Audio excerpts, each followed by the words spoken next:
he is in rock star mode right now. Buy my novel, Escape from the Village, from major booksellers online. Go to escapevillage.com. Subscribe to the Substack. Go to fountainheadforum.substack.com. Support the forum. Go to buymeacoffee.com/fountainheadforum. Thank you. Welcome to the Party Pal. This is Fountainhead Forum 225. I'm talking to Daniel Donnelly, who has been an officer with the Libertarian Party of New York. He's also fluent in Spanish. So we're going to talk about Javier Milei. We're going to specifically look at Milei's recent speech to the New York Stock Exchange.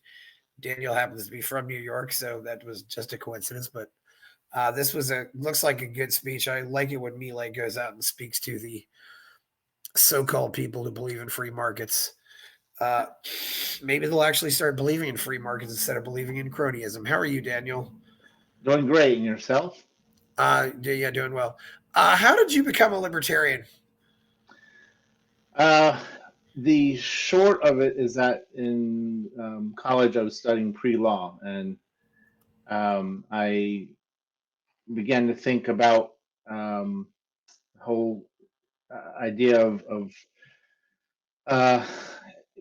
you have cases which are the people of the state of New York versus so-and-so, or there's a federal case, the people of the United States versus so-and-so. And these are, you can have crimes of narcotic possession and crimes of prostitution and such. But it kind of dawned on me that, if I, as an individual, have no moral authority to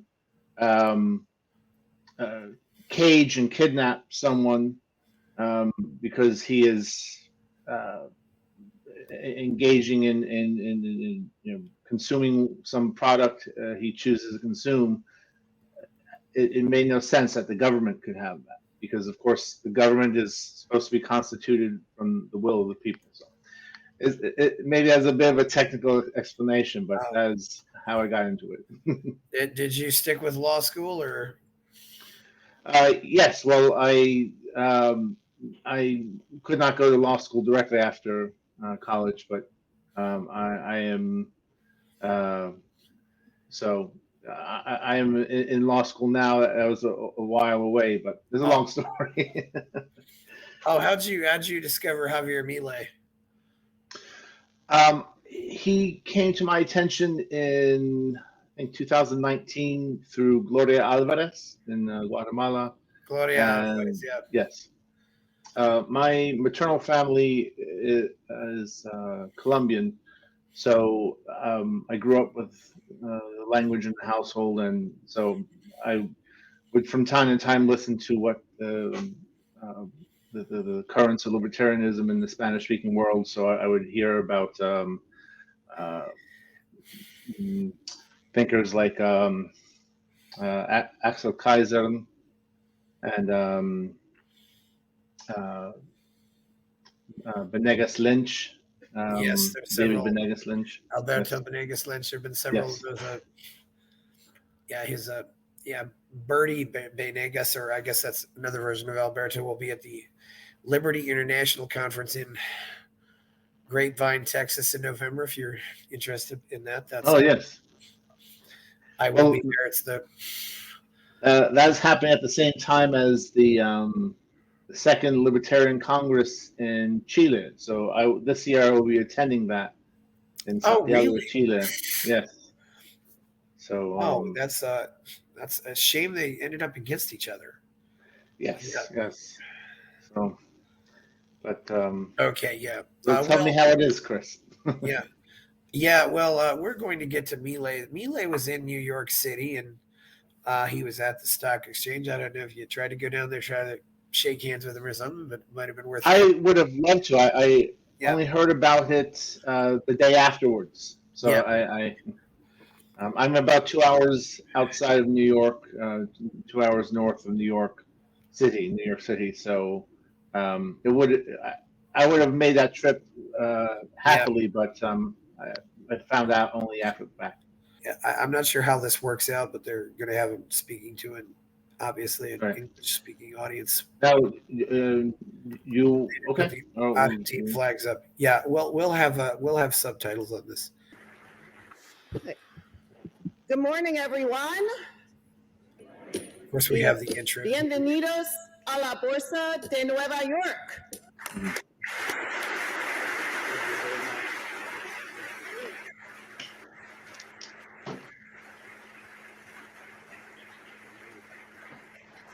He hasn't had his glasses on, but I don't know if he'll put them on now. Hola a todos. Bueno, muchísimas gracias por esta recepción. Es para mí un gran honor. Oh, I can't help but notice he hasn't put his glasses on. Usually he puts his glasses on when he starts the speech. Maybe he'll put them on soon. What do you think, Daniel? I don't know if you have any speeches you've watched his. Well, I watched this one. Yeah. For maybe the first 20 minutes, and no, he delivers it without his glasses. Yeah. Oh, yeah, that's cool. So we will see. Yes. He's in rock star mode right now. So. Yeah, he's in rockstar. He goes rockstar mode to the more, and then the more I'm the economist mode. Yes. This is why I call this rockstar liberalism, and that's why we call it rockstar liberalism instead of classical liberalism. Here we go. Estar en esta casa dando a conocer lo que es la experiencia del caso argentino. Nosotros, al momento de arribar al gobierno, básicamente Argentina estaba al borde de lo que hubiera sido la peor crisis de su historia. Combinaba los elementos de las tres más grandes crisis de la historia argentina. Teníamos un desequilibrio monetario que era el doble del que teníamos en el año 75 previo al Rodrigazo. Teníamos una situación... Before the Rodrigazo, is that? Yes, Rodrigazo. That's the guy's name, yeah. Okay. Right. Well, Rodrigazo is some historical event. I confess not to know what that is. Maybe that refers to a previous president of Argentina. I'm not sure to what that refers. Rodrigazo, but it is something along those lines, like someone pulled Rodrigazo on us, like some kind of calamity. Yes, policies enacted in 1975 by Isabel Perón. Yeah, which Perón was a calamity all around. Yeah, so yes, that's certainly been yeah. Have you been to Argentina, Daniel? I have not. I have not been to Argentina. I've been to Colombia several times, and I make my first trip to Chile in a month from now. But I've never been to Argentina. Panama. You have family in Colombia. With your, would you have fairly easy path to a Colombian citizenship if you could go after that? Once out of curiosity, I researched that, and the short of it is that I would have to abjure American citizenship if I wanted to. Yes, they do not recognize dual citizenship like that. So. Well, that's there's never go for a citizenship that's the only if you have to renounce other ones. Right. Yeah, okay. Well, right, yeah. So that's this show is not immigration advice, tax advice. This is tax advice. This is not legal advice. This is not financial advice. But we did want to explore this out of curiosity. Thank you, Daniel. Right. Okay. Sure. Yeah. En el Banco Central, mucho más precaria que la que teníamos en el año 1989, antes de la hiperinflación de Alfonsín, y teníamos indicadores sociales peores que los que teníamos en el final de la convertibilidad. Por lo tanto, estaba todo dado para que ocurriera un verdadero estallido. He was referring to Raúl Alfonsín's presidency in the 80s, so that's another, yeah. I mean, really, it's been a crisis, it's been a crisis forever. I'm not really sure what this building is, but it certainly has an elegance about it. This is the I stock love these exchange, art. New York Stock Exchange. Yeah, it's in the New York Stock Exchange, but I don't know. I assume the stock exchange is a pretty big place. It's, kind of like saying, it's in the Empire State Building. I mean, maybe it's not that big, but I was thinking more specifically here. In the interest Right. of I know that very close you'll have the famous sculpture of the bull, the Yeah. metallic bull outside. Oh yeah. So, yep. And there's a statue of George Washington also nearby. We'll get to that. Yes. Al mismo tiempo, Argentina mostraba déficits gemelos por el equivalente de 17 puntos del PBI. PBI is right, GDP. They call it Producto Bruto Interno as GDP. Yes. So Now, of course, we're seeing several people here. We're seeing Karina, who's kind of in a white pink shirt. Three people left of her is Deanna Mondino, and that's and Patricia Lynch is Patricia Bullrich. Yes, Bullrich, right? Bullrich is right there, yeah, too. Yep. And yeah, that didn't quite look. Yeah, it's not as easy to tell when you're not looking at her straight on. But then there's Caputo, I believe, is also there. Yes, that's Luis Caputo, Minister of Economy. Yes, and I'm not sure who's the guy between Bullrich and Karina. He's a big guy. I do not know. And then there's the lady between Caputo and Karina. Yeah. Was not that the lady who just introduced? Yeah, that might have been the lady who just introduced them. Yeah. Okay, so maybe they're New York Stock Exchange people, yes. And we see a few more people there. Mondino's official title, of course, is the Minister of Foreign Affairs, but yes. Although she's also a very knowledgeable lady. And also, as I've told people, get Mondino to a conference because she speaks English very well. I always tell the libertarians up here, you probably won't get Milei, but you can get her. Try to get her. Yeah. Saben que la literatura de indicadores tempranos de crisis, 4 puntos de déficit gemelos en términos de PBI es una alerta amarilla.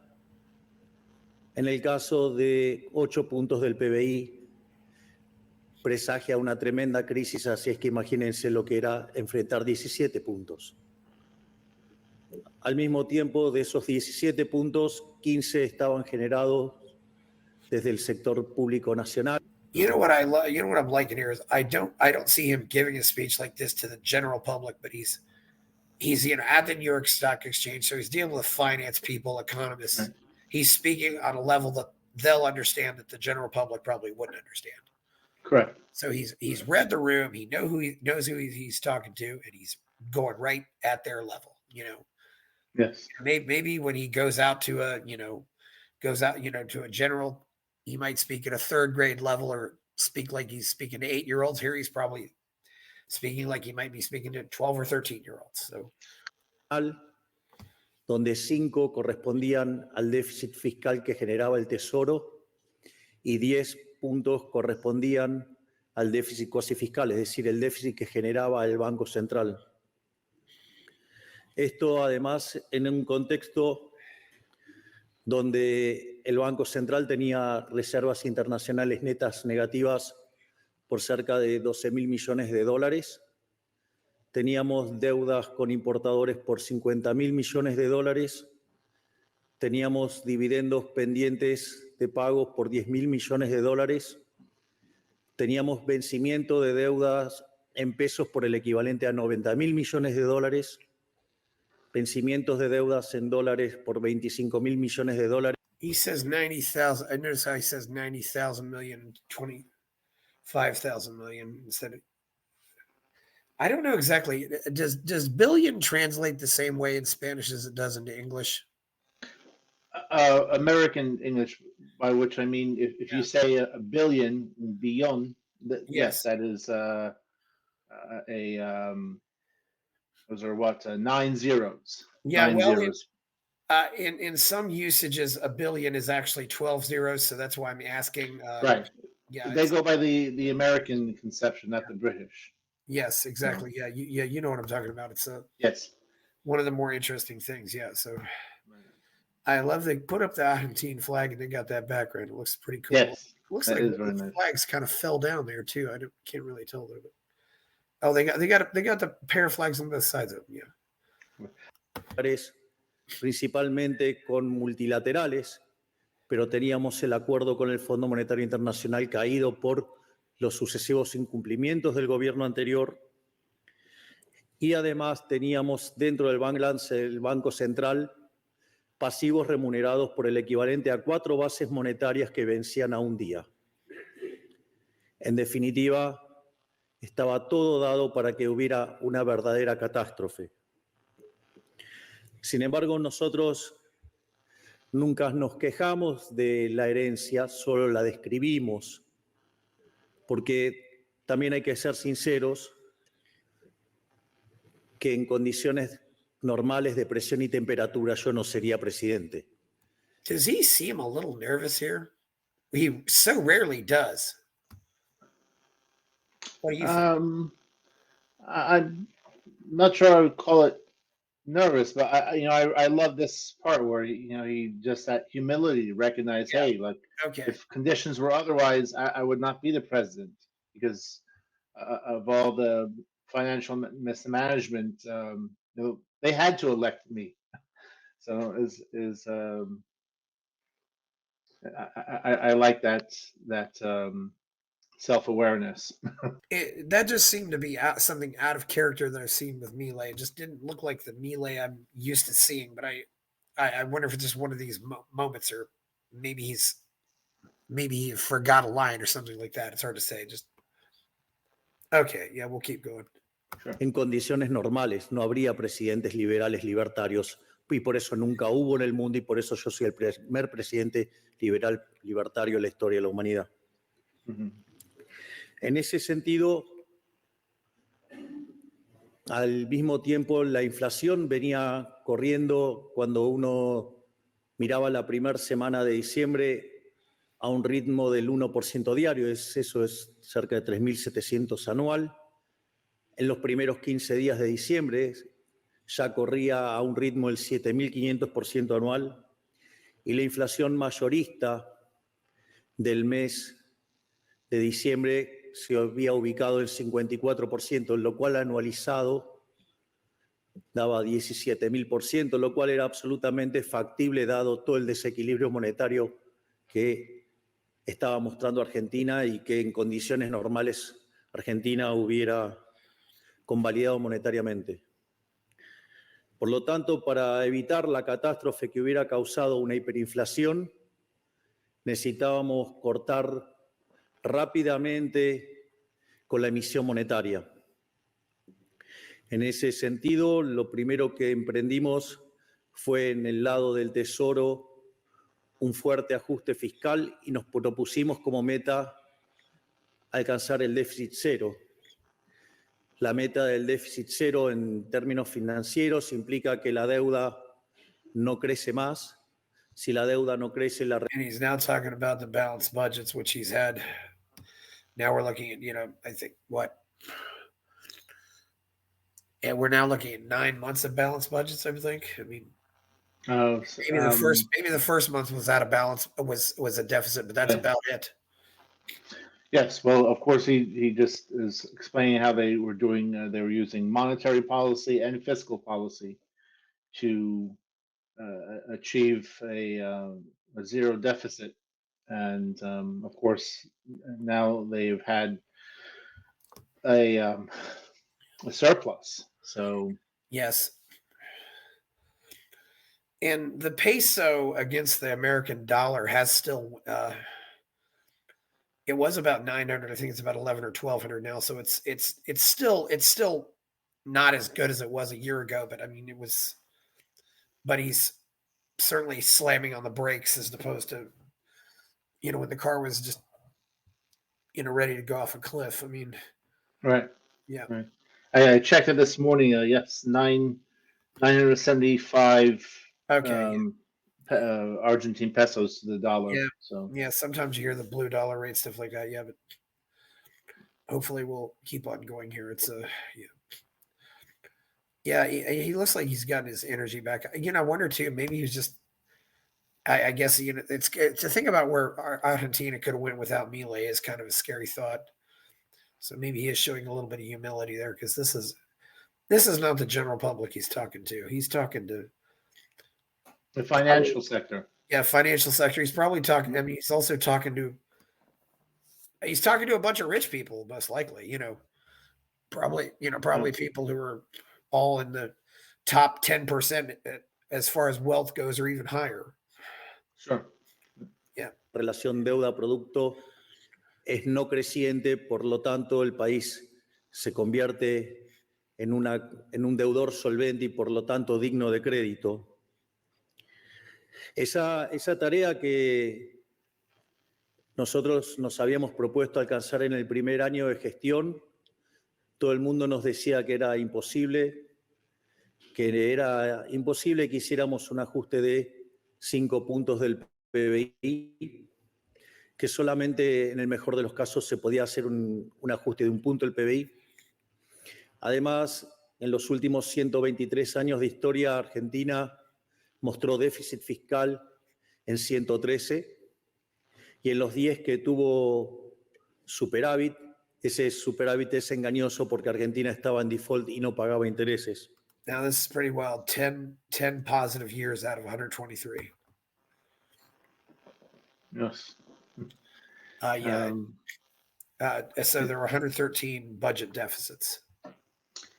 And more is a pity because Argentina, it did achieve enviable prosperity, and just to think it could have done even better with better management. But now Javier Milei has turned the ship around. Sure. Y sorprendentemente, y gracias a la enorme labor del enorme ministro de Economía que tengo, que es Luis Toto Caputo, quien está aquí, alcanzamos. Is his middle name really Toto? Toto. Yeah. Toto. Yes, it. Oh, I think in Italian that means all. Yeah, it is. But possibly, yeah. Well, Luis Andres Caputo. Well, Toto. I think we Americans inevitably think of the little dog. Right. Dorothy's dog. And Wizard of Oz. But yes, I had to look that up. But yes, we've confirmed this. So, yeah. Well, yeah. Alcanzamos el equilibrio financiero en el primer mes de gestión. Hoy ya llevamos 8 meses de superávit financiero. Hemos logrado reducir el riesgo país. Okay, yes, 8 months of budget surpluses. De niveles del 2.900 puntos a 1.300 y con una tendencia a que siga bajando y con un compromiso inquebrantable sobre las cuentas públicas. De hecho, días atrás me tuve que ver forzado a vetar un aumento irresponsable de las jubilaciones por parte del Congreso, donde increíblemente, mientras que durante la administración anterior las jubilaciones perdieron cerca del 40% en términos reales y que durante nuestro gobierno llevan ganado más del 5% en términos reales. He's talking about the value of people's pensions lost 40%. So basically said retirees were getting screwed by inflation, which they always do get screwed. Yes. Yeah. And yet the Congress wanted to increase their salary and such, and so he realized that it was financially and politically irresponsible to make such a request. So yes, votaron una ley que implicaba un aumento de por lo menos del gasto público de 1.2 del PBI. No habían propuesto ningún mecanismo de financiamiento, con lo cual, digamos, una situación absolutamente irresponsable, y que eso en términos dinámicos implicaba aumentar la relación deuda-producto en 67% del PBI. Es decir, implicaba directamente exterminar el futuro de los jóvenes con una deuda absolutamente impagable. Por lo tanto, nuestro compromiso con el equilibrio fiscal es inquebrantable y no estamos dispuestos a negociar bajo. He's talking about their debts. I wonder if he realizes that Americans don't care about debts. I was, I did not want to say anything, but when he was when he was campaigning on the dollarization of our Argentina, I was like, oh well, it may not be the safest bet, but it's, it's probably better than a free fall on the Argentine peso alone. But yeah, the short of it is that we need a Javier Milei of our own. Yes. Someone with. Well, he's also trying to get these big wigs to try to, come invest in Argentina, come build factories here, that kind of stuff. Yes, as he should. I mean, as what his job is. Yeah. Right? Yes, and we'll respect your property rights and we won't tax you to death. Por ningún punto de vista el equilibrio fiscal. Ese equilibrio fiscal, con el correr de los meses, nos permitió no solo salvar el programa con el Fondo Monetario Internacional, sino que al mismo tiempo nos permitió ir armando una curva de pesos. Y en ese contexto comenzamos el saneamiento del Banco Central, ya que 2/3 del déficit se generaba desde el Banco Central y eso implicaba creación endógena de dinero que alimentaba además la inflación. Ya habíamos cortado el canal de emisión del Tesoro, entonces ahora teníamos que empezar a cortar los canales de emisión del Banco Central. Y esa tarea que nadie mencionaba, que nadie se animaba a señalar cómo se resolvía, en una labor gigantesca, propia de Cíclope, nuestro presidente del Banco Central, Santiago Bausili, en 7 meses logró eliminar el déficit cuasi fiscal junto a una enorme tarea hecha por nuestro secretario de Finanzas, el doctor Pablo Quirno, y a partir de ahora Argentina no emite más ni para financiar el fisco ni para financiar el déficit cuasi fiscal. Yeah, he's mentioning, I haven't heard him mention Quirno before. Yes, well, from what I understand, Quirno has been instrumental in negotiating, arranging these interfacing with the American financial industry. I believe that he, if I remember this correctly, he was the one who met. He and the 2 others met with players in the financial industry just before Milei's election. They met in Connecticut, and so yes, this guy is he is in this industry, and he knows the movers and shakers in this industry. Yeah, Pablo Quirno, yes. The Secretary of Finance, yeah. But I didn't see him listed as Milei's cabinet. And Santiago Bausili is the head of the central bank. Yeah, I've also noticed he seems a little more calm. He's not as theatrical with this audience. I think he realizes, this is a more conservative audience, so he's again really reading the room here. Yes.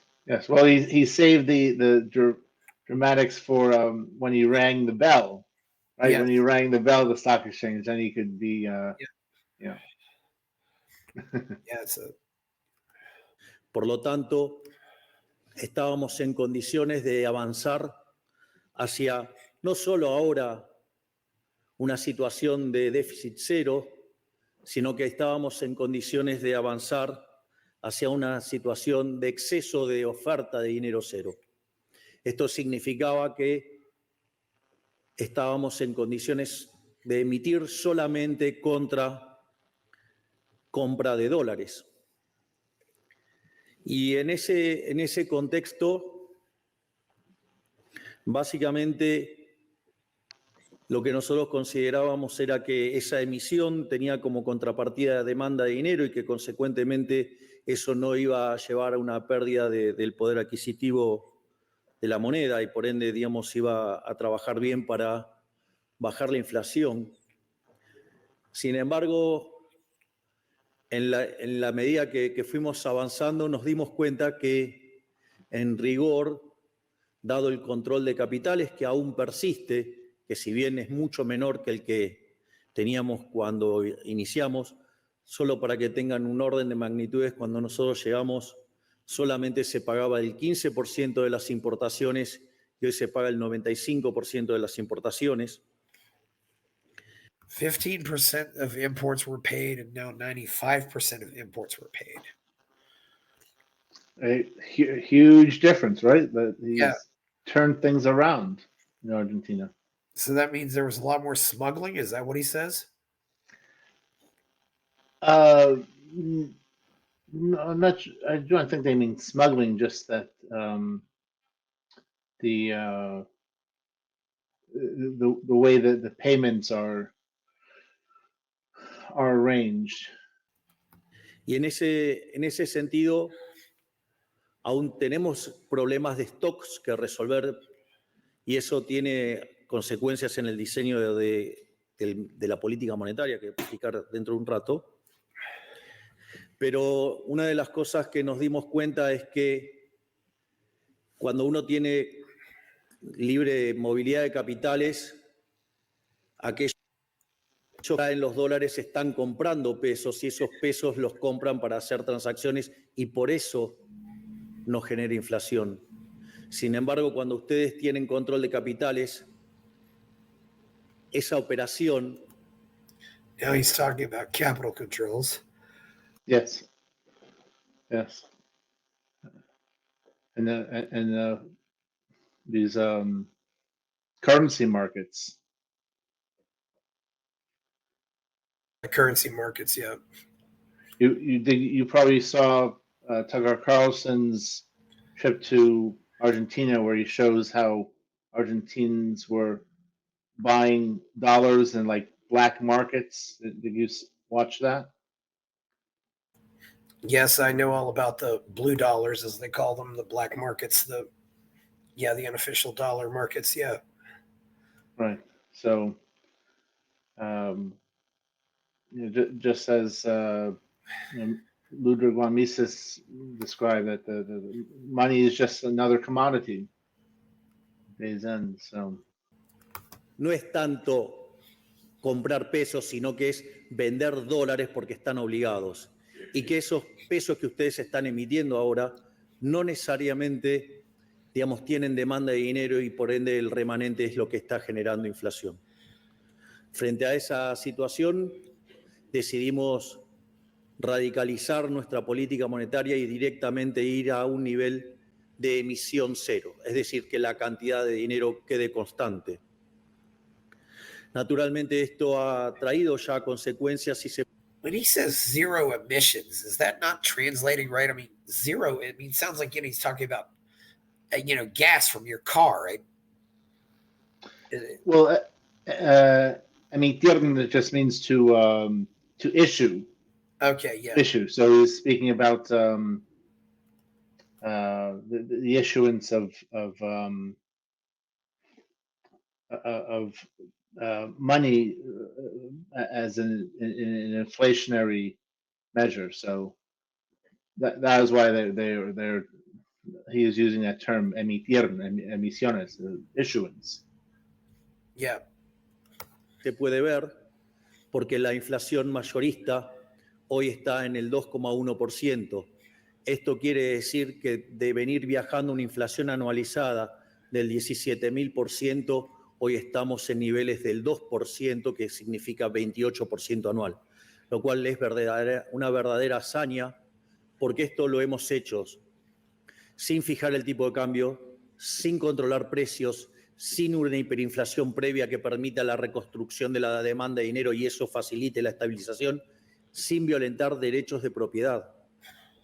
Y en el medio, además, recomponiendo precios. He's basically making the case for freedom right here, how freedom fixed all these problems. Yes. Yep. No price controls, no violations of property rights, and sound fiscal policy. So yes, Yep. Making a great case for what the spontaneous order, right? How if left alone, the equilibrium is found. So. Yes, it is. Precios relativos de precios que habían sido fijados por la administración anterior. Es decir, por eso siempre digo que mi ministro de Economía, de quien estoy tan orgulloso, el doctor Luis Toto Caputo, va a ser recordado como el mejor ministro de Economía de la historia porque lo que está haciendo es verdaderamente una tarea enorme. Dicho esto, frente a este esquema nuevo de política monetaria se nos cuestionó que había ahora intervención del mercado y se nos cuestionó el tema de la acumulación de reservas. Respecto a la intervención, dado que nosotros tenemos todavía control de capitales, lo que puedo decir es que el nivel de intervención ahora bajó. Porque en un mundo sin intervención, ¿cómo sería el mundo sin intervención? El tipo de cambio sería libre, la variación de la cantidad de dinero sería cero y la variación de las reservas sería cero. En ese contexto, el tipo de cambio paralelo es libre en Argentina. No solo eso, sino que además, antes, como obligábamos a los exportadores liquidar sus dólares, cada $3 que comprábamos estábamos interviniendo por 3. Hoy, como mantenemos constante la cantidad de pesos, al inicio devolvíamos básicamente $2, con lo cual la intervención había caído 1/3 y hoy que la brecha es mucho más chica, básicamente los niveles de intervención siguen cayendo. Por lo tanto, lejos de haber más intervención, hay menos intervención. Al mismo tiempo, se nos cuestiona el tema de la acumulación de reservas. Y la verdad que es un argumento bastante ridículo y pobre conceptualmente, porque la pregunta es, si ese argumento fuera cierto, significa que entonces todos los países que tienen tipo de cambio libre entrarían en default, lo cual es una tontería enorme. Básicamente nuestro argumento es que los dólares para pagar los servicios de la deuda tienen que ser comprados con superávit fiscal, tienen que ser comprados con disciplina fiscal, con ahorro fiscal y no con emisión monetaria. Porque cuando ustedes lo compran con emisión monetaria, en realidad lo que están haciendo es estafar a los ciudadanos, porque por un lado ustedes compran dólares, inyectan pesos, ¿sí? Pero esos dólares que tiene el Banco Central... He's talking about how inflation robs the citizens. Yes, and man, our leaders in Washington could learn a lot from Javier Milei, because this deficit spending is will lead the United States into receivership someday. Yes. So, Yeah, I got to keep in mind too. He's not talking to an audience that really has any power to vote for him, although they could probably stage a coup against him if they wanted to. But this is not an electoral base he's talking to. I mean, other than the people who are from Argentina. I can't really get a feel how big that room is. It looks like it might be 200 or 300 people at the most, but they haven't really shown many shots of the room, so we'll keep going. Comprados con emisión de pesos, después el gobierno coloca bonos sobre el Banco Central. De hecho, el máximo acreedor del Estado Nacional es el Banco Central. En la última administración, el Tesoro le robó al Banco Central y por ende a los argentinos 45.000 millones de dólares. Y por lo tanto nosotros no vamos a habilitar esa estafa. Se terminó el momento en el cual el Estado argentino estafe principalmente a los argentinos de bien y a sus acreedores. Por lo tanto, los dólares se van a comprar con superávit fiscal y no con impuesto inflacionario encubierto. Dicho esto, no solo hemos trabajado en la estabilización de la macro, otra de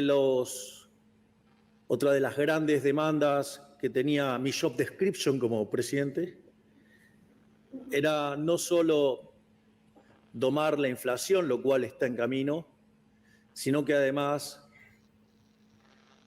teníamos como agenda reducir la inseguridad. Argentina parecía tierra de nadie, parecía que era imposible controlar las marchas, los piquetes y todas esas actividades fuera de la ley que obstruía la posibilidad de trabajar tranquilo de los argentinos. He's talking about things like picketing and apparently other things outside the law. He said, to bring security. I don't think he means necessarily economic security here. Is he talking about some of Bullrich's policies?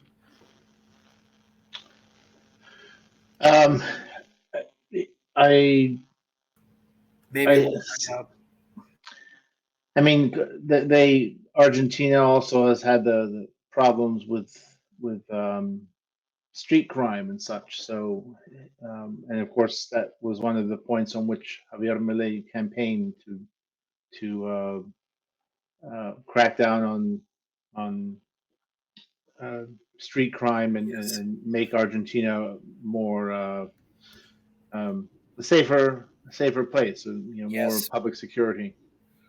By the way, I looked up the various rooms at the stock exchange. Yeah. And there is a based on what we saw before, I believe that they are in the there's a boardroom based on the golden molding, the boardroom, which accommodates up to 250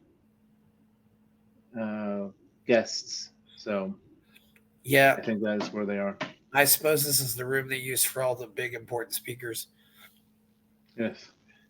Isn't it interesting too, though, when people a guy comes like this to America, he doesn't go to Washington, D.C., he goes to New York, which is, of course, all the finances are not in the same place as the nation's capital. Unlike South America, it's that way just about everywhere. We're about halfway through, so yeah, here we go. Sure. Argentinos de bien. Y en ese sentido también quiero reconocer la enorme tarea de mi ministra de Seguridad, la doctora Patricia Bullrich, que también está aquí con nosotros donde frente a la primera marcha desarrolló el protocolo antipiquete y a partir de ahí no se cortó más una calle en Argentina. Yes, and of course the translated Bullrich to a he, but Bullrich is not a he, Bullrich is a she. Yeah. But yes, this is where he's talking about all the wonderful people who go out and block traffic, just drive, and there is no excuse for this. There are so many wide open, nice, green spaces and public squares where you could go out and protest and not block any street traffic, including that nice Plaza de Amor in front of, which is on the west side of the Casa Rosada, which is Milei's house. We've shown that on this show before. Maybe I'll bring that up again later. Yes, the Pink House. Pink House. You can go out on that big plaza, probably almost the size of a football field, and you can go out there and protest and talk about and show everybody that you hate Milei and hate everything about it. And you don't have to block any traffic, just you might interfere a little bit with pedestrian traffic, but otherwise, there you go. Right. Y de hecho llevamos 4 meses sin que haya un piquete, o sea, ya desistieron totalmente. Y no solo eso, sino que en la provincia de Santa Fe, en la ciudad de Rosario, un foco que suele ser víctima del narcotráfico, en el último mes se logró 0 homicidios y lleva en lo que va la implementación. Oh, this is good. Now, Rosario is definitely the crime capital of Argentina right now, as far as we know. No homicides in a month, which is definitely a good sign. That is a good sign. That's a good sign. Yeah, it's. I hope they eventually legalize the drugs, but if we can get to, but people don't engage in economic activity if you have a crime area. They just don't do it. They don't start little businesses. They don't put out a taco stand or an empanada stand. I guess in Argentina, but because they're fear somebody's going to come by at the end of the day and take all their money, so they just don't do it. Right. Yes. Implementación del Plan Bandera, una caída del 80%. Por lo tanto, también estamos cumpliendo con esa parte que requería el job description de terminar con la inseguridad. No solo eso, sino que además, desde la propia campaña hemos tenido una clara posición internacional. Es más, siempre dijimos que íbamos a estar aliados con el mundo libre, que íbamos a estar en contra de los autócratas. Ya siendo diputado, me había manifestado en favor de Ucrania frente a la invasión rusa. Y además era tan claro mi alineamiento con los Estados Unidos, independientemente de quién vaya a ser el que gobierne Estados Unidos, porque es una decisión estratégica ser aliado de Estados Unidos. He talks about a lot, getting closer to the USA, which I understand if you, see the USA, if you see the US, look at the USA and see Thomas Jefferson and George Washington, which a lot of people around the world still see those things. Right. Well, I mean, I wish maybe not any, but most prudent foreign leaders will want friendship with the United States rather than enmity. So it just makes sense to cultivate friendship with the United States. Just as he says, you mentioned that he has not been to Washington D.C. yet. Well, if Trump wins, I think he has been to D.C., but he's definitely been to D.C. But you notice that when people go to America, they often go to New York and not D.C. Yes. But of course, if Donald Trump wins in November, then I can see Javier Milei has expressed a certain affinity with the Donald. So yes. Well, he sees the other side as a bunch of socialists. So yeah, that's yes. And although Trump isn't much better, but you also want to at least be friendly to the U.S. because the U.S. is the least likely to come in and overthrow your government if they want to. Certainly, much more likely to do so than Russia or China, for that matter. Unless you're at least unless you're very close to those countries. But anyway, Right. yes, some of these people, a lot of these people around the world still see America as this shining city on a hill, and we, having lived in America, we know it's not that at all anymore. We see a lot of the problems here.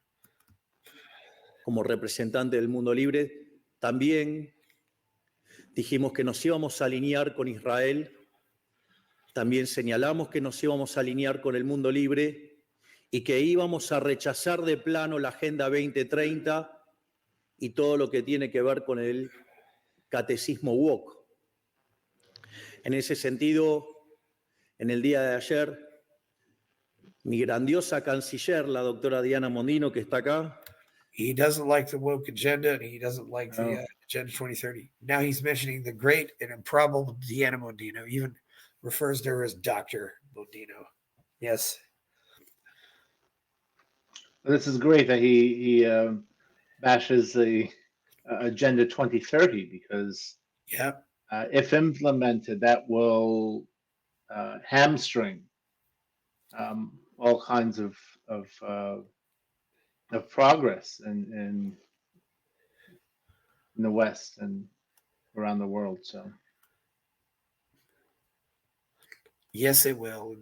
So then we're going to continue. dio una verdadera clase de por qué Naciones Unidas no debe alejarse de su objetivo original de mantener la paz y debería dejar de abrazar toda la agenda socialista que lo único que conduce es al empobrecimiento.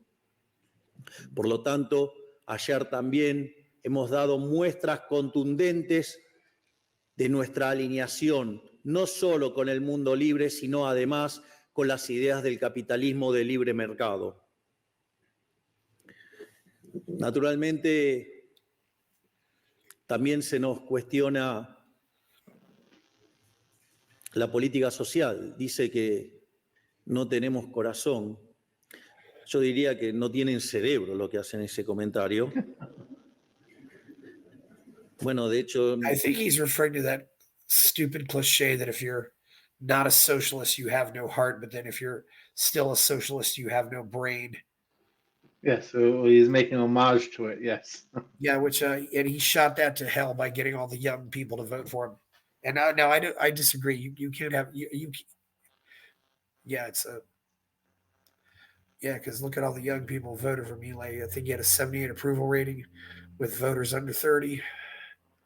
Yes, well, it's just I believe that quip is attributed to Winston Churchill, who of course flipped parties, right? He started Labor and wound up Conservative. So yeah, which it means no, it just means you never have a heart if you're a socialist. There's no plausible excuse for it now. Mucho no les gustó el último posteo que hice en Instagram del virus QK12. Pero más allá de eso, en términos, las únicas partidas que crecieron fuertemente durante nuestro gobierno fueron lo que tiene que ver con... That translated to QC1 virus. Was he talking about the coronavirus or something else?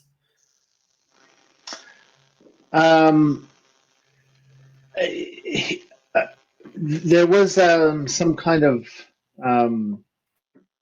I think he's referring to that more recent strain. There was like a I forgot what they call a bird, not a bird flu, but Bert, okay, okay. Well, I thought he might have been talking like like a mind virus or socialism is a mind virus or something like that. Yeah, it's kind of hard to say, but yeah. But he referred el his gasto he de referenced his contención Instagram. social. Nosotros He what?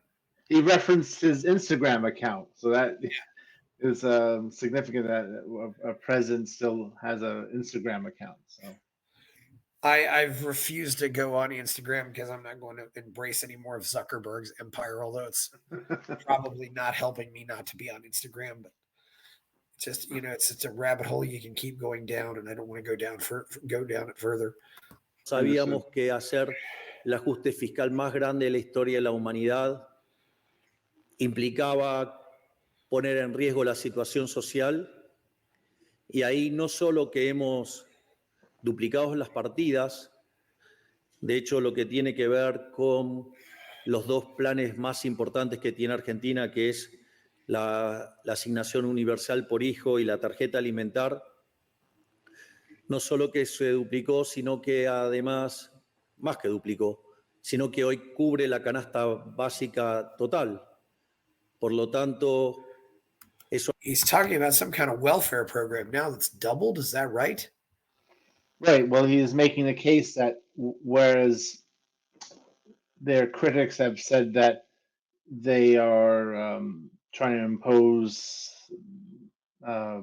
austerity measures or just not Yes.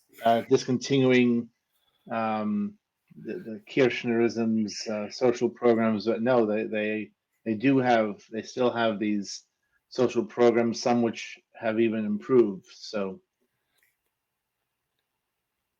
They're I don't know if that's necessarily the cliche that Rome wasn't built in a day also goes in reverse. I don't think you're going to tear down the entire Kirchnerist or Peronist state in one presidential term. right, and nor would you want to, in the sense that if you take out the safety net all at once, that is the wrong way to go. I mean, I am a great admirer of Larry Sharp, and he always spoke about just legalizing competition with the government, right? So whatever government provides in terms of social safety net, if we can get the private industry involved in that, that is still a step in the right direction. So one of the difficult problems of killing off socialist policies is that there often is short-term gain for long-term rewards. The problem is you're going to be up for election before those rewards come through. And voters just don't look that far ahead. Right. Well, just as I mean, Argentina has had many years of these socialist programs and make work programs and such. So now they have to begin to scale that back and get people back to work. So exactly, and productive work, not just pushing papers and going to meetings. Yes. Building roads, growing food. Yes. Sure. Eso representa una mejora sustancial respecto a lo que el gobierno populista y tan preocupado por la gente solamente cubría la mitad. Pero no solo eso, sino que además en el medio terminamos con los intermediarios, con los gerentes de la pobreza, es decir, con los que se quedaban con parte del dinero que iba a los sectores más vulnerables. Y obviamente que tocar esos privilegios, tocar esos robos, digamos, generó muchas operaciones de prensa en contra de nuestro gobierno, operaciones de prensa que además están sobreestimuladas por el simple hecho de que les cortamos la pauta publicitaria. Nosotros creemos en la libertad de verdad, no digamos de que un gobierno tiene que estar sobornando periodistas para que los periodistas digan lo que uno quiere. Si... So he's talking about, first of all, bribing journalists. Is that, or how journalists were favorable to the Kirchnerists? I mean, right. Well, as would be expected, the press was aligned with the previous regime. So Javier Milei has had to start with an unsympathetic, unsympathetic press, and the Fifth Estate was disapproving of his election, but little by little he is winning hearts and minds, and the facts speak for themselves in terms of the numbers and such. So son tan buenos que compitan en el mercado y que se ganen el favor del consumidor como se ganan todas las empresas de bien su mercado. Pero esto no es todo. Además, iniciamos un conjunto de reformas estructurales impulsando la ley bases y enviando un decreto de necesidad y urgencia donde hemos logrado pasar estas reformas con el 15% de la Cámara de Diputados y con el 10% de la Cámara de Senadores. Y es increíble que todavía nos cuesta. Now he's pointing out, that he's telling him, I have a very hostile legislature, which he does. yes, well, for now, for now, yes. Yeah, I think these elections coming up are going to be really big. Getting some new deputies in there, getting some new senators, seeing what we can do for this. Yeah, so we got about 13 minutes left. So here we go. Yeah, we are doing well. This is, I think he also realizes too, this is not a speech where he's going to change minds. I don't think. I think these people are probably more set and fixed in what their ideas are. So he's maybe just looking for the people who agrees with him and then just not really trying for the people who don't agree with him. There are plenty of socialists on Wall Street. Corporatists, yes. In fact, they probably, they hate capitalism more on Wall Street than they do anywhere else because they want to lobby and get handouts and corporate welfare. Sure, corporatism, yes.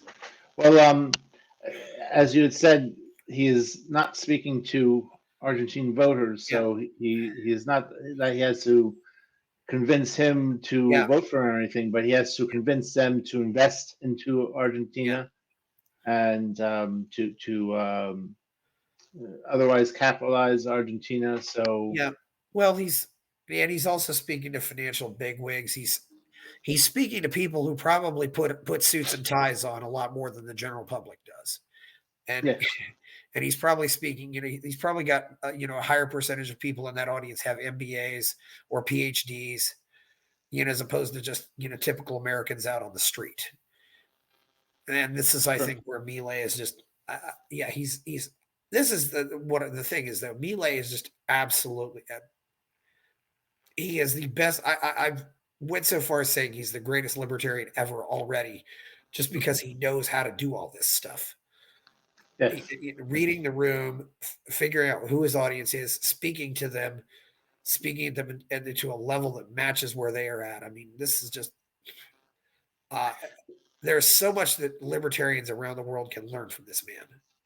Well, you remember even before he was elected president, even before he was elected senator, he was a nearly a nighttime presence in people's living rooms as a frequent guest on talk shows and things like that. So he has a great charisma, and he is a phenomenal communicator. Yeah. So. And he's also a little more toned down here. I mean, I don't see him moving as much. He knows this is an audience that's going to be, they want a speaker who's a little more stiff, they're all kind of stiff. So he's matching the audience. He's not quite smiling as much as he usually does, but he's not, he's just speaking very. It's almost like he's talking to a bunch of college professors or something like that. But this is right. This is has to be all logos and less pathos for this kind of. This man is a legend. En que no hay gestión. Y en eso también debo agradecer profundamente al doctor Guillermo Francos, que está en Buenos Aires. He's mentioning Guillermo Francos, who is another person in his cabinet. He's the Minister of the Interior, which can mean a whole lot of different things, but that's he's definitely another one. And it's Francos with an S, yes, or Chief of Cabinet of Ministers, yes, yeah. Okay. Actually, he's also, he was the Ministry of the Interior. Now he's the Chief of the Cabinet of Ministers. So that's like, I think that's like the Chief of Staff. So that's that's a pretty important job. Yes. Actually, one of the more important cabinet positions. So yes. And it's Francos with an S, not Franco. Por su gestión en todo lo que tiene que ver con la cuestión política y poder conseguir tamaños resultados. ¿Por qué es importante esas reformas? Primero porque esas reformas son 8 veces más grandes que la reforma que hizo en los 90 Carlos Saúl Menem, siendo que la reforma de Menem había sido... It's Menem, not Menem. So yes. Carlos Saúl Menem. Yes, Carlos Menem, who was presidente from 1899, or presidente from 1989 to 1999. So yes, definitely one of the more free market people there who didn't quite do as well as we'd hoped. Había sido la más grande de la historia. Hoy la reforma estructural más grande de la historia es la que estamos llevando nosotros a cabo y que la hicimos solamente en 6 meses. Eso va a implicar que Argentina escale cerca de 80 puestos en términos de libertad económica y que en términos de funcionamiento del sistema empecemos a estar parecido a países como Alemania, Italia, Francia. Sounds like he's mentioning one of those freedom indexes, but he doesn't mention which one. Similar to countries like Germany and Italy, but yes. Yes. And well, we'll I presume the audience knows which yes, which index he's referencing. So yeah, and I notice he's mentioning Italy. Sometimes I wonder if there's something going on with him and Giorgia Meloni, who's the current prime minister, I believe. She seems they always seem like when you see pictures of them together, they always seem like they're having a really good time. Oh, okay. Yeah. Pero nosotros no nos alcanza eso. Nosotros tenemos planeado ser el país más libre del mundo y para ello todavía tenemos pendiente 3.200 reformas estructurales que efectivamente cuando las terminemos vamos a ser sin lugar a dudas el país más libre del mundo. He says over 3,200 reforms to be the freest country in the world. He's really aiming high. I like that. Yes. That should be interesting, and especially in South America, right? I mean, right now, South America is really leaning more towards interventionism and such. So this, hopefully Argentina leads a new way. So. Yeah, I really think this is going to cause some. I think it's already affecting things. It seems like it's already inspiring the anti-Maduro people in Venezuela. So, and of course, we got to talk about how Milei loves those Venezuelan immigrants. They love him too. They go down there and I don't know if they necessarily voted for him, but they could go work on his campaign, all that stuff. I've even seen at least one picture of him holding a Venezuelan flag.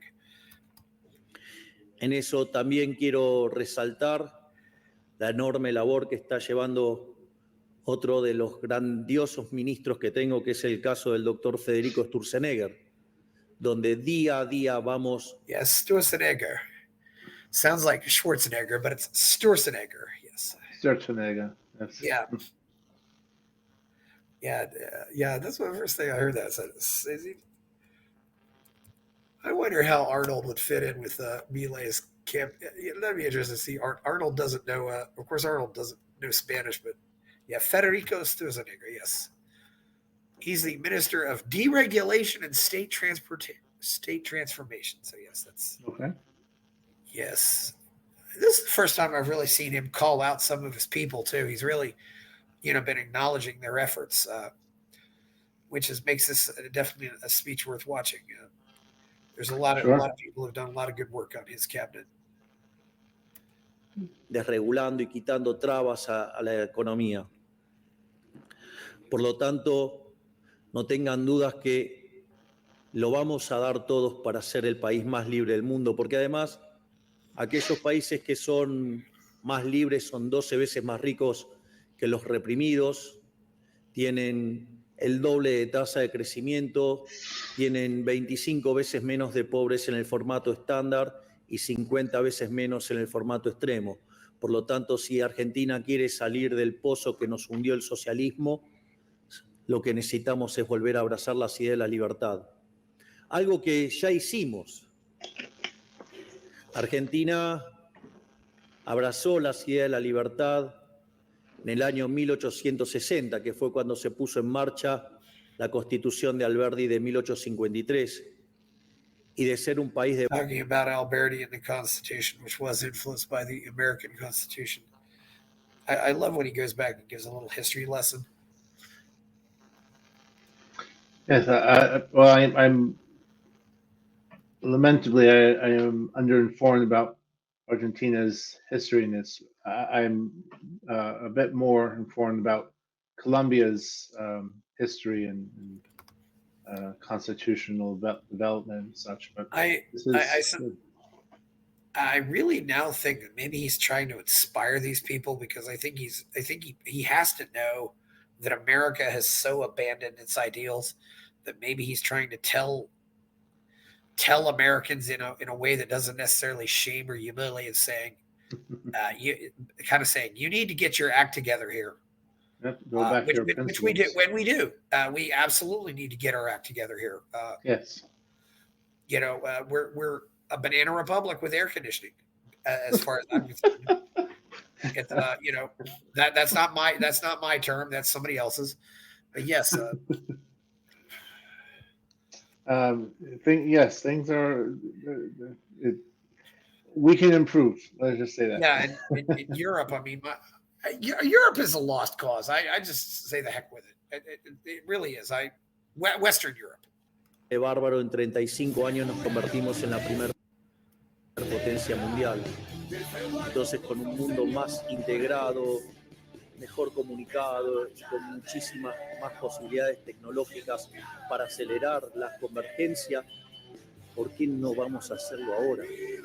Lo único que necesitamos es coraje. Y créanme que si hay algo que me sobra, es coraje para hacerlo.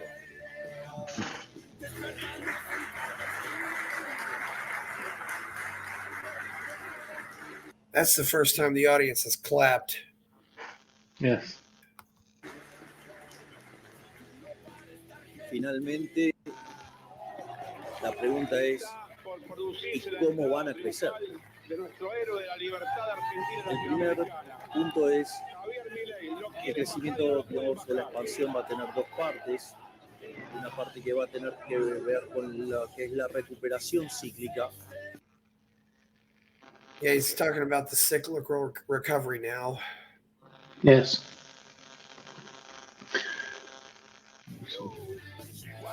De hecho, hoy cuando uno mira las series de la economía, el 80% de las series están empezando a arrojar resultados positivos. Es decir, el mapa de actividad argentina empieza a pintarse casi totalmente de verde. Y eso se debe a que en parte está ocurriendo una recuperación cíclica. Hace 5 meses que los salarios le vienen ganando sistemáticamente a la inflación, es decir, tenemos mejora de los salarios reales. Eso también aplica a las jubilaciones. Al mismo tiempo, bajarle... Talking about improvement in real salaries and stuff like that. Yes, this is just more of the recovery. he is now presiding over a country in recovery from its financial mismanagement of the past, and so yes, Argentina will get back on its way, for sure. La inflación está eliminando esa distorsión que genera la inflación en el funcionamiento del sistema de precios. De hecho, también quiero mencionar algo porque la experiencia argentina también muestra algo interesante en materia de estabilización, y es que la forma sana de corregir la inflación no es subiendo la tasa de interés, sino que es dejando de imprimir dinero. Porque lo que hay que saber es que la tasa de interés existe independientemente de que exista el dinero. La tasa de interés existe porque existe el tiempo, no porque hay un banco central imprimiendo dinero. Y eso fue un elemento muy importante, porque cuando no hicimos caso de las recomendaciones de subir la tasa de interés como mecanismo de estabilización, hubiéramos tenido una relación de pasivos monetarios en términos de base monetaria de cerca de 10 veces hoy, y estaríamos discutiendo las características de la hecatombe argentina y no de cómo Argentina logró terminar con la inflación. Pero a veces es necesario volver a las raíces. Hay que volver a leer los autores del siglo XIX e inicio del siglo XX, antes de que apareciera la aberración. The authors of the 10th century and the authors of the 20th century. I'm trying to figure out what that's about. Yes, Yeah, I'm not. The 10th century in particular.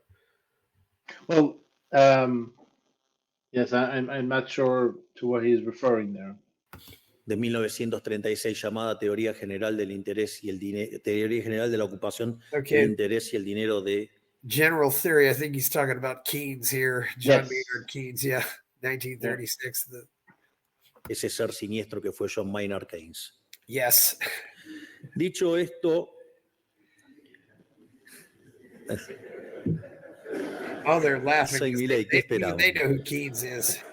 But I mean, as he said, they are these people are Keynesian, and he's like, hey, I'm Javier Milei. Of course, I have to throw shade at Keynes. Yeah, they're going to know who Milton Friedman is, whereas most Argentines probably won't know who those people are. Dicho esto, también tenemos un elemento que nos juega a favor, que es la recomposición de stocks. Por lo tanto, la economía argentina se había sobreestoqueado en la última parte del gobierno kirchnerista por si se desataba la hiperinflación y poder estar protegidos con activos reales. Y esos stocks se agotaron en la primera parte del año, y por ende hoy el ciclo de stocks juega positivamente, igual que la recomposición de la demanda vía aumento de salarios y aumento de jubilaciones, y que se está manifestando en que cada vez se aumenta más el nivel de utilización de la capacidad instalada en los distintos sectores de la economía. Pero claramente eso hace al ciclo. Pero eso no es todo. Hay más, y hay más cosas que van. He touched his face. I don't know if I've ever seen him touch his face like that during his speech. And he did it earlier as well. Yeah. But, yeah, I watch his gestures because I think they really do mean something. I don't know. He definitely, maybe he's, I don't know, maybe he's a little nervous because he's in New York. I don't know. We will see.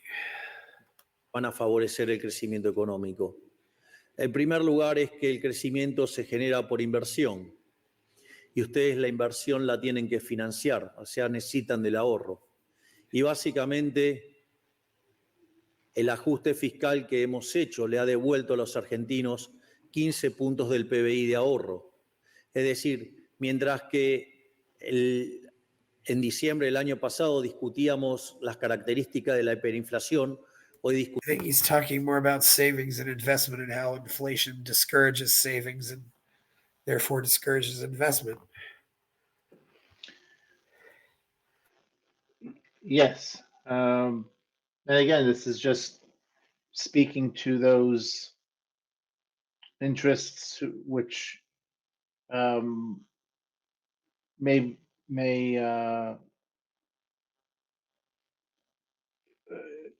be able to move capital into Argentina, which can well, which will sell make things better there. This is right. investment. So this is just highlighting Argentina's favorable financial conditions. So, but one thing which occurs to me is just that the Kirchners were in power for a good while, first with Nestor and then with Cristina, and they have a son, Maximo, I believe, and just like in the United States, some of these dynasties they do not go away easily. So Yes, they do. I really hope that Javier Milei can pull this off, and because these people have to be thoroughly discredited. They cannot make it back into the tank house. So. Well, socialists were already discredited in 1989. I don't know what really happened, but anyway. Okay, he's getting to some more basic stuff here, but we're getting about right to the end of this, so I think we'll listen to the finish here. Discutimos la existencia de crédito a 30 años y cómo se estructuran créditos a 30 años. Por lo tanto, eso está mostrando que los bancos dejaron de ser una oficina para financiar de manera indirecta al fisco y han tenido que salir a trabajar de banqueros, que era lo que queríamos que hicieran. Por otra parte, eso va a ser un gran elemento para el crecimiento económico. Al mismo tiempo, vamos a liberar el cepo. El cepo lo vamos a liberar cuando la tasa de inflación que tiene el programa macroeconómico sea cero. Básicamente, ustedes tienen una inflación observada en el consumidor que es 4% y una inflación inducida por el programa, dado los controles de capitales, dado el crawling peg y la inflación internacional del 2,5%. Por lo tanto, esa inflación hoy está en el 1,5%. Cuando ese 1,5% haya desaparecido, se va a dar en una situación donde además las LEFIs hayan desaparecido y la base monetaria en el formato tradicional coincida con la base monetaria amplia. En ese momento habrá desaparecido el money overhang y podremos abrir sin ningún tipo de problemas el cepo, porque ya no tendrán balas para cargar las armas que puedan tirar la estabilidad macroeconómica, porque se habrá eliminado del exceso de pesos dentro de la economía. I'm not sure what he means when he talks about releasing the stocks. Norma, I'm not seeing, unless I missed it in the subtitles, the word cepo is bait. So he's talking about trying to attract certain investments by offering like a bait, but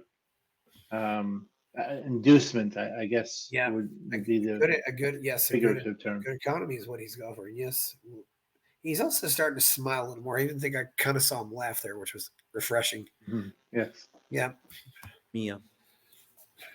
Al mismo tiempo, nuestra disciplina fiscal va a implicar que inexorablemente el riesgo país va a caer.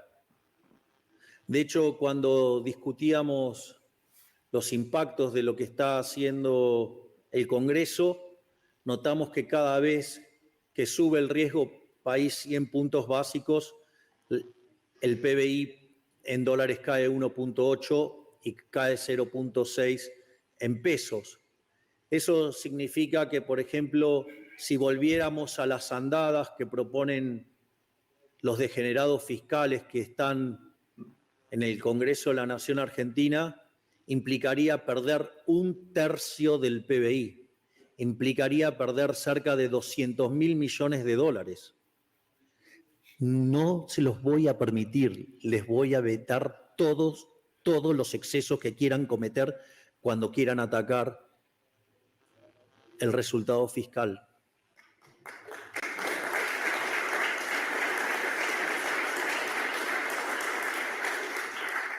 Y la consecuencia de ello será que inexorablemente el riesgo país va a caer, la tasa de interés va a bajar y consecuentemente vamos a acelerar la acumulación de capital, va a aumentar la productividad y la economía argentina va a crecer y va a recuperar sus salarios.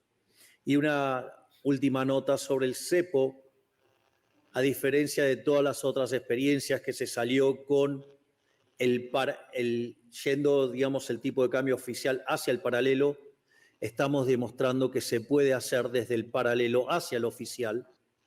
Cuando lanzamos el programa de emisión cero, básicamente lo que nosotros enfrentábamos era una situación donde el tipo de cambio paralelo estaba en 1.500, donde los pronósticos de los analistas decían que en las próximas semanas se iba a ir a 2.000. Hoy el tipo de cambio paralelo está en 1.200 y en algunas mediciones en 1.190, mientras que el tipo de cambio oficial corregido por el impuesto país está en torno a los 1.100. Es decir, que hoy la brecha se está comprimiendo a menos del 10%. Por lo tanto, cuando dijimos que se va a cerrar la brecha desde arriba hacia abajo, lo estamos cumpliendo. Y el día que terminemos de levantar el cepo, se cerrará el exceso de demanda de divisas y por ende se cerrará el exceso de oferta en el mercado de bonos y por ende, subirá el precio de los bonos, bajará la tasa de interés, cerrará el exceso de oferta en el mercado de bienes, habrá una expansión adicional en la actividad económica, se cerrará también el exceso de oferta de trabajo y por lo tanto habrá mayores salarios con mayores empleos y por lo tanto con menos pobres e indigentes. Por lo tanto, quiero decirles que Argentina se está poniendo de pie, abrazando las ideas de la libertad. Estamos comprometidos en hacer el mejor gobierno de la historia, estamos comprometidos en ser un faro de luz para las ideas de la libertad, para que todo el mundo deje de lado las ideas socialistas y vuelvan a abrazar las ideas de la libertad y estamos convencidos que lo vamos a lograr. Así es que muchísimas gracias y ¡viva la libertad, carajo! He gets a few people standing up, and of course he finishes with his usual animated. That was the only time he really got loud. There wasn't a lot of vocal variety in this speech. He kept, but I knew but he had that kind of audience. He doesn't. This is the kind of audience that doesn't respond to theatrics. Correct. Speeches, yep. But he did at the end, and this is great. Yes, it was. That's his line, and people are using it all around. Like, I know in Chile they always say like "Viva la libertad, carajo." Yes. So. Yeah, I'm not really sure what to say about the various sound effects that we had on that thing. It seemed like it sounded like some noise was happening around the camera again. I don't know if somebody was making noise next to the camera or the recording device. It's hard to say. We'll see if we can figure that out. Sure. Yeah. Daniel's Facebook page is Daniel Donnelly Libertarian. So that's one place where you can find Daniel. Thanks for letting us know that, Daniel. On you're in the Hudson Valley, so you're actually like Westchester, Dutchess County, which is up the County, yes. River a little bit from. Yes. Did you ever go to Irvington? No. That's where the Foundation for Economic Education used to be headquartered. Oh, okay.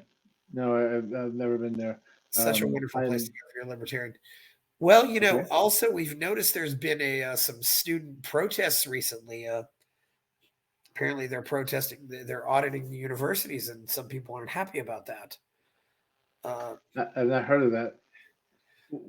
Is it safe to say that the youth vote that Milei is getting is non-college? I don't know about that, but that's something I'd like to look into. I can. I'm not sure, but we were. I have some connection to someone who worked on his campaign. So, who's that? Billy. I forget the surname now, but we did I'm part of a WhatsApp multinational chat, and he was he had worked on the campaign some capacity there in Argentina, so maybe he would know that. Is Billy an American or is Billy? No, Argentine. But with a name like Billy, Guillermo. Guillermo's right. Love to talk to Guillermo sometime. I don't know if you have his WhatsApp. I'm on WhatsApp, so maybe we'll talk to him. It's always good to hear different perspectives. Sure. Well, we got pretty much a pretty good recording here. So, do you have anything else you want to talk about, Daniel, before we go? No. This is it was great to speak to you and to hear from the master himself, and yes, hopefully we can. Milei is a guy who is unique. I mean, there'll be no second Milei, but we can hope that we can produce candidates with that same kind of charisma in their own way. So let's hope we can get a lot more of them. We really need them. It's I think it's getting to be a pretty critical point for the world right now. And you're not really with you don't really have a position with the Libertarian Party of New York right now. So no, I did not seek re-election this term. So and one thing and I guess one thing you could do, since you can't vote for Chase, you could go to New Jersey or Connecticut and maybe help him out and volunteer there or something like that, since it's not really going to be a moot point in New York. Yes, people, New York is one state where only Kamala Harris and Donald Trump are on the ballot. By the way, Daniel, have you heard about that? That's what some Latinos are calling Kamala. They call her Kamala. Oh, Kamala. No, I've not heard that. Kamala. Yes. Kamala. Kamala. No, I've not heard that. Kamala Harris. Yeah. So, so it's and you've got that international Congress, that second International Libertarian Congress coming up. I don't know much about that, but it sounds like it's interesting. It's going to be in Chile. Yes, on the 9th of November in Santiago, Chile. Also curiously enough, within a month also is the Latin American Bitcoin Conference going on. So that's another event. Where will that be? That's in Buenos Aires. I believe it's on the 1st and the 2nd. Okay, I remember last year they did it. Yeah, Daniel, if you're going down there, maybe you can hit both of them. I mean, when you go that far, if you're going to go that, don't go that far for a conference. Go down there and do some other things, because you're. Well, I'm spending 4 days in Chile and then 4 days in Colombia, 4 or 5 days visiting the family. I may meet up with a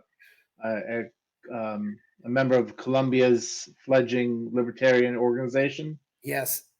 But that's you're looking. I mean, to go to Santiago or Buenos Aires, you're looking at 12 hours from New York. Yes. I mean, so if you're, like I said, if you're going to take a 12-hour flight, you might as well spend some time down there. I always say, if you're going to go that far, make it 2 weeks. Yes. Well, it's budgets and how busy you are, but that's exactly. And as I do have a family here, Chris, so I'm not able to take the family, so that we're arranging babysitting and all that. So. Yeah, well, that's another thing too, though, about Colombia. That's interesting about Colombia. You actually can get. Sometimes they'll just take 737s or A320s to Colombia, smaller planes. But to do those 10 and 12-hour flights, it's got to be the jumbo jets or nothing else. It's right. This flight. Yes, I actually have to do a stopover in Colombia to get to Chile. Okay. But you must be on Avianca then. But anyway, Okay, well, Yeah. well, that's been a good to talk to you, Daniel. I finally got you on here, and we got to do a speech, and it's that was definitely one of his more interesting speeches. I think we had a libertarians just ought to watch him to kind of absorb all the things he's doing. Well, please like my video, subscribe to the channel. Go buy my novel, Escape from the Village. Check out my Substack. Go to Buy Me a Coffee. Thank you, Daniel Donnelly. I'm Chris Baker, and we're out.